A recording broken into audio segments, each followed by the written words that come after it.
Well, I was like, what's Donggang? And he was like, it's a seaside town, it's by the sea, it's near Kending. And I was like, well, that sounds nice. I was like, it's like I can go to the beach and things. I was like, it's maybe like California or something. Yeah. And there was fish tanks. And I was like, why? Maybe they like fish. And then, why do they have so many fish? And then the guy came over and he could speak English and he told me, no, you choose what you want to eat and we'll catch it for you and cook it. I was like, what, really? He said, yeah. And so like I'm waiting there for ages, you know, and she's like, and I'm like, someone's ordering a lot of coffees here. Like, who bought so many coffees? And then she's like, hey, 先生你咖啡好了? And I was like, oh, yo. And then, hello everyone, Amada is here, and today I have a special guest who come from one island in Europe to another island far away here in Taiwan. And he traveled 40 countries, but somehow he ended up here, and let's find out why he did it and what's he doing. And let's say hello to Robert. Hello everyone. Yes, my name's Robert Michael Jackson. I come from England, but now I live in Taiwan. So why do you live in Taiwan? Well, that's a good question. I came to Taiwan about 6 years ago. Okay. Just to visit. After leaving Australia, I was just visiting Taiwan. And I was just in Taipei, and I went to Hualien and a few other places. And then after a short time, I went back to England, and I was at that time quite just set on staying in England and starting life there. But I came back to Taiwan for another little trip because I wanted a holiday. At that time, I brought my dad with me. All right. He had a great time, and he went home, and I didn't. I was working for a friend's company, so I just said, you know, don't expect me back anytime soon. If I come back, I'll give you a call. And he knew my situation. I like traveling, so he said, okay, no problem. Yeah. Give me a call if you come back. I didn't go back. Oh no. Yeah. Was he upset? No. He moved to Thailand. He moved to Thailand? Yeah. Was he looking for you in Thailand? I think he might have been, yeah. I still get people asking me, how's Thailand? I studied Taiwanese first. All right. Yeah, because I went to Pingdong. Yeah. And then I lived in Pingdong, and then everyone... So the first place you live in Taiwan was Pingdong. Yeah, in Donggang. That is quite extreme. I mean, like Pingdong is like the real Taiwan, It's countryside. That's Taiwan. Like, real like Taiwan. Yeah, that's like Taiwan, yeah. So I guess you don't miss the fish and chips. Not so much. Mama's cooking. My mom's pretty bad at cooking, yeah. Oh, yeah. Sorry, Mom. My grandma's good at cooking. All right. Yeah, I miss my grandma makes nice traditional English food, and I used to ask my mom, I said, Mom, why are you so bad at cooking? Do you ever get like this said, I'm too busy. blood sausage? Yeah, we have like a blood sausage. Yeah, so that's why you stay in Black Taiwan. pudding. Yeah. And white pudding as well. Yeah. In Ireland they have white pudding. It's not a pudding though. It's you lived in England. Yeah, I love it. It's delicious. What's your go-to food now in I Taiwan? love to eat seafood. Really? Yeah, so I'm in a great place. And, Yeah. and in England, as you probably know, seafood is really expensive. Yeah. And obviously we're in the North Sea, so the fish that you can get is obviously different. Yeah. Now in Taiwan you can get salmon and tuna, especially in Donggang, and it's so cheap. Lots of tuna. I mean, so I like to eat seafood and fish and things. Yeah, I like Asian food actually. Yeah, I love like sushi. Yeah, sushi's delicious. English food is bad. Yeah, there are some nice things. There's some nice things, but it's not so convenient. You can't just go to a restaurant anywhere. Yeah, like what is really killing me, like, you know, like, I mean, it's really like also like the food is more affordable here because like, but the point is like, when I used to work in England, and I'm supposed to reveal the secrets of the company I work, but most of the food like they serve you is actually frozen. Yeah, it's frozen, yeah. And like they like just unfreeze it, put it to micro oven, hot water, and they serve it to you. Looks nice. It looks nice, but it's surroundings frozen. are beautiful, you know. You're like in a pub which is like 200 years old. Yeah, but it's frozen. It's a frozen food, you know. It tastes good with you if you pour it with the beer. Yeah, like after third beer, like no taste difference. Yeah, but mostly the thing is, this doesn't happen in Taiwan, you know. No, they really make the food. Yeah. But people even like you go like that. 60 and tea Taofan, like in front of you, you know. Yeah, the fire, there's a smell. Yeah. And the food appears real. yeah, it's got a real flavor. I love the option, like you can go to Donggan or like any other market, and like you first pick the fish, and then you go to and then they can cook you it go for to you, restaurant and like you cook it for me. Yeah, it's so cool. It's fascinating. When I was traveling in Malaysia, I went to a restaurant and there was fish tanks And I was like, why? Maybe they like fish. And then, why do they have so many fish? And then the guy came over and he could speak English and he told me, no, you choose what you want to eat and we'll catch it for you and cook it. I was like, what, really? He said, yeah. So if you want shrimps or fish, you just choose and then we'll catch it. And then they cooked it. I was like, wow. Apart from the seafood, what else you like to eat? I used to always eat oaten. Okay. Yeah, always. In the night market, I used to always eat them. But that's the seafood still, no? Yeah, it's inside, omelette. inside it has, yeah. Back in the day, when you used to live in Pingdong, Yeah. it is not very common to No, see. I was the only foreigner in Pingdong, in Donggang at the time. Really? Yeah. So did you have any funny encounters? Like every day, my life was a funny encounter every day.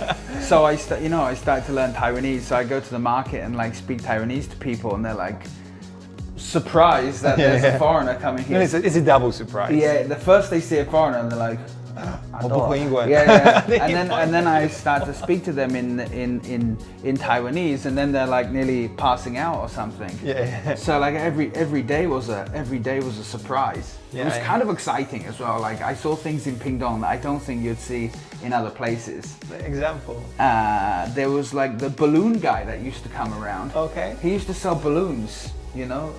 But with helium. He was like blowing them. No, they had helium. Okay. But there were like 100 tied to his scooter, and he was an old guy, but like he couldn't see because they were all around him, and he was driving. He's like, yeah, scooter along, and he kept having to like move the balloons. Swimming. Yeah, it's like he's swimming, so he could see. And he used to come past my house every day. And another thing, the fireworks in Donggang, those are crazy. All the time, and there's like 100 temples there, so there would be like temple activities happening every day. Yeah. And like suddenly it's like early in the morning, there would be like pa pa pa pa pa pa, and I'd be, oh. I was on a ferry to Xiaoliuqiu and I saw gods going on. Yeah, it's completely normal there. Yeah, it's normal there to take the gods around the island. Yeah, they visit. Gods visit like one temple to another. Temples, they have a deal, and like this month, like we visit you, and the next time the god comes he back comes to us with the whole team of this is so cool. Yeah. It's like a football game, but no violence. But yeah, just visiting temples. So that's popular. Like temple activities, big there. Yeah. So that was fascinating. Like living in Pingdong was great, and I could go to like to the mountains in Pingdong to go mountain climbing and go to Kending. But then afterwards, I started to study at Zhongshan University.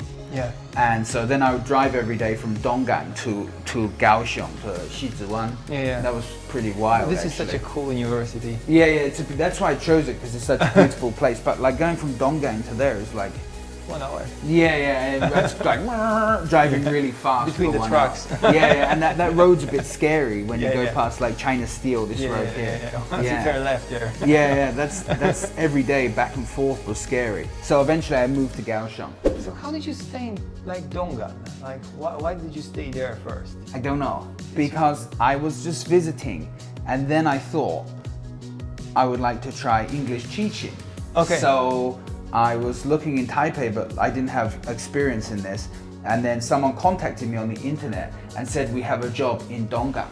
And so why not? Well, I was like, what's Donggang? And he was like, it's a seaside town, it's by the sea, it's near Kending. And I was like, well, that sounds nice. I was like, it's like I can go to the beach and things. I was like, it's maybe like California or something. Yeah. And he was like, yeah, it's near Kending. So I got the high-speed train down to Kaohsiung. And then I met the boss, and she drove me there. And I remember at that time I saw the mountains, the mountain there, and I was like, "Oh, this looks beautiful." She's like, "Yeah, you can go to Kending, and there's some water activities." It was nighttime; I couldn't see anything, and I was like, "Oh, it's okay." And then she was like, "Can you start the job soon?" And I was like, "Yeah, I can start right away, like the day after tomorrow." So I went back that night to Taipei on the high speed. I got my stuff, and then the next day I came back to Kaohsiung. You move in? Yeah, I just moved into Donggang. That is so cool. And I was just there. No, but it's, actually, I kind of like envy you this, because like if you live in Taipei or in Kaohsiung or in Taichung, those are huge cities. You have Costco, Yeah. Like it's like you want to learn to swim, you jump on the deep water, you know. You just go inside. And if you live in a Kaohsiung, you still have like all the Western foods. You know, you have cod food here. This was different in Donggang, but it was a real Taiwanese experience actually. Yeah, definitely. Yeah, so I had a lot of fun there. No, I love it. It sounds so good. No nightclubs, but no, nothing. Karaoke only. Yeah. One time I remember I was visiting Kaohsiung, and I basically just got the numbers under control then. And I stayed at this person's house, like an Airbnb. So I said, "Do you need a coffee?" And they were like, "Yeah." So I quickly practiced like how many coffees, and I wanted 4 coffees. So I was like, 4杯咖啡. I was like, okay, I got it. I can remember this. So I go up to the coffee shop, and not the coffee shop, the Family Mart. Yeah. And I'm like, well, my tone must have gone up, you know. I'm like, 4杯咖啡. And she's like, oh, 10 coffees. She's like, 4杯吗? I was like, yeah. So like I'm waiting there for ages, you know, and she's like, and I'm like, someone's ordering a lot of coffees here. Like, who bought so many coffees? And then she's like, hey, 先生你咖啡好了? And I was like, oh, yo. And then, but I felt so silly that I didn't want to tell her. And I was like, okay, thank you. And then I go back. And then when I got back to the house, she looked at me. She's like, you said something wrong. Yeah. That was a common daily occurrence. You know what my mom did? She was like staying like when she was here for my wedding, she was staying at my parents-in-law place. So like one day we took him to his place next door, and like, well, you can buy like breakfast, so you can like point out the menu or something they'll give you, you know. So then the next day, I can go myself, you know. So we come back home and like, why there is like, you know, so many burgers here, you know. She's like, I want two. Oh, and she got 7. Yeah. Oh, God. Yeah. Yeah. Like, wow. And ordering dumplings is always very funny, you know. Yeah, like you have to count how many you want. Yeah, and then they think you want to sleep or something, you know, because I kept saying like 睡觉. And she's like, it's not a hotel. Yeah. Okay, yeah. And then they know. So yeah, there's been a lot of mistakes with this. I started like learning, you know, a little Taiwanese. I was like buying something, and my wife was like behind me, like she was like, you know, about to get in, and she wanted to buy something. So I finished my shopping, but like I was about to pay, and she was between. So I look at the lady, I learned how to say this in Chinese, in Taiwanese. 秀蛋起来. And then the lady looks like, huh? 需要袋子吗? For me, like Taiwan has like lots of cute things. Like we were talking before, you know, like the politicians, they have like anime face. You know, like the previous mayor of Kaohsiung with the Shiba Inu next to him. Yeah. So that's lots of cute things. But like from learning Chinese, one of the cutest things is like, you know, there is a city in the north. It's called Taipei. Okay, that's Taipei. And what does it mean? Tai, like Taiwan, and north. It makes sense. Yeah. And there is a city in the south of Taiwan, and it's called Tainan. And what is this? It's Tainan. Oh, no. I guess it means south? Yeah. And there's one city between them. No way. And how is it called? Taichung. Zhong, like the middle. You kidding me? Yes, it is. Right in the middle. So yeah, so I visit 3 of them. Then I found out there's Taidong in the east. I visited the last one. But there is still one missing. No. Yeah, Where? there is. It's Taishi. Where? No, I don't know. Have you been there? No. There is a city called Taishi, and maybe audience know about this, so let him know how to get there so you can do the haul. I've never been there. No way. I feel disappointed now. Yeah. So yeah, you're expecting a baby, so what's your feelings? I don't know. I've come here to ask you for help, actually. Really? Yeah. How's that working First out? of all, like, you need coffee, and then you need more coffee, and then you need even more coffee. Yeah. And then it's okay. But I'm digressing. So, but you like being a father. You seem to be enjoying that. Yeah, it's fun. It's you know, the thing is, you know, like once you know, like as a human, right? You're born, you go to school, you graduate, you get a job, you get married, and then that's it, you know. Like, I mean, you and then it's like exactly, you know. So at least this way, you kind of extend, you know. Obviously, you can have your passions and stuff, but there is something that is growing next to you, and maybe, you know, she's gonna go to school one day, and you're gonna celebrate those things again, but from different perspective, you know. So I think it's like more interesting. This is like. That's the point I was going to talk about. Yeah. Your child will go to school in Taiwan. Yeah, definitely. Yeah. Do you have any thoughts on the educational system? Or any like concerns, because obviously it's different to a European style of education. I think it's a good thing to learn from both. Yeah. Because whatever is there. I mean, I don't I never went through school. Like I never went to school in Taiwan. I studied Chinese myself. So I never have like really experience to see how it works from inside. I know one American school. Yeah. But that's probably, they have different ways of teaching, I guess. Yeah. And I know Taiwan has a good thing, like I like the discipline here.